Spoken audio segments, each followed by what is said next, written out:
Hello everyone, how are you doing? This is MD Tech here with another quick tutorial.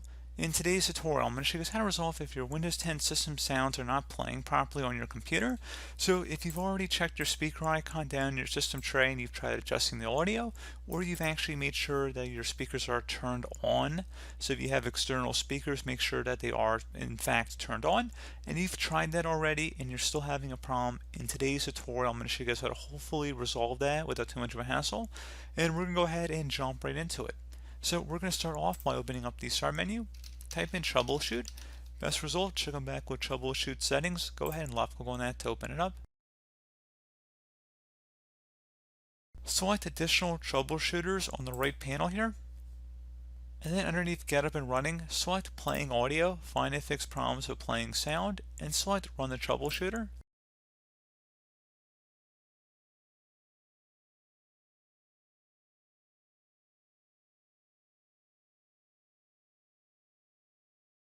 Okay, so I'd recommend following along with whatever on-screen prompts it suggests here. And then restart your computer and see if that resolves the problem. Another thing we can try here would be to open up the start menu, type in CMD, best result should say command prompt. Go ahead and right click on that and select run as administrator. If you receive a user account control prompt, go ahead and select yes. And now into this elevated command line window, you want to just go ahead and type in SFC space /scan now. Scan now should all be one word, attach that / out front. Hit enter on the keyboard to begin the system scan. This will take some time to run, so please be patient.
Okay, so once that's done here, go ahead and close out of this command prompt window, restart your computer, and then hopefully I should have been able to resolve your problem. So as always, thank you guys for watching this brief tutorial. Do hope I was able to help you out, and I do look forward to catching you all in the next tutorial. Goodbye.